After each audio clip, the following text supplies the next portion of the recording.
warahmatullahi wabarakatuh. Kami dari kelompok 9 Fisika Sains Teknologi akan memperagakan hubungan usaha energi potensial. Izinkan saya dan teman-teman saya memperkenalkan diri. Nama saya Deden Nazifa Zalfa. Nama saya Putri Waisyani. Nama saya Deden Natasha. Nama saya Sudaryo Cakra. Usaha merupakan gaya yang diberikan pada suatu benda sehingga benda mengalami suatu perpindahan. Energi potensial yaitu energi yang dihasilkan oleh gaya-gaya yang bergantung pada posisi atau konfigurasi sebuah benda relatif terhadap lingkungannya. Sedangkan energi potensial gravitasi pada sebuah benda akibat gaya gravitasi bumi. Sebagai hasil kali berat benda tersebut, mg dan ketinggian posisi di atas suatu titik acuan, semisal permukaan tanah. Dapat disimpulkan bahwa energi potensial hanya dipengaruhi oleh massa, gravitasi, dan ketinggian. Misalnya pada saat memindahkan barang, memindahkan box, memindahkan apapun dari suatu ketinggian ke ketinggian yang lainnya, atau ke ketinggian tertentu. Ketika terjadi perubahan ketinggian atau terjadi perubahan kedudukan dari benda-benda tersebut, maka untuk menghitung usaha berlaku W sama dengan delta EP. W sama dengan M kali G H2 min H1. Delta EP sendiri adalah perubahan energi potensial, di mana perubahan energi potensial ini diuraikan menjadi M kali G dalam kurung H dikurang H1.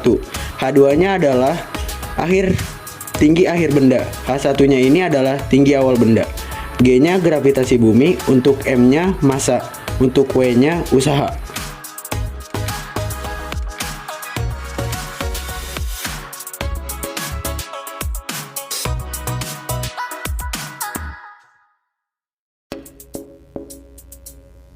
Contoh soal, hitunglah usaha yang dilakukan oleh Tegar untuk mengangkat sebuah tas seberat 1,50 kg dari permukaan tanah ke atas meja setinggi 0,68 meter.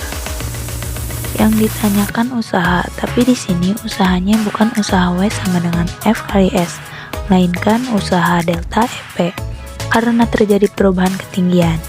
Berapa perubahan ketinggiannya? Jika kita perhatikan di video tadi, tas itu awalnya terletak di permukaan tanah, kemudian akan dipindahkan ke ketinggian 0,68 meter. Permukaan tanah mengindikasikan kalau kecepatan awalnya adalah 0. Kemudian untuk H2-nya adalah 0,68 meter. Karena akan dipindahkan ke ketinggian 0,8 meter, untuk massanya sendiri 1,50 kg. Langsung dijawab, W sama dengan delta EP, W sama dengan M kali G dalam kurung H2 dikurangi H1, M-nya 1,50 dikali gravitasi bumi. Jika tidak ada di dalam soal, kita gunakan tetapan umumnya yaitu 10 meter per sekon kuadrat.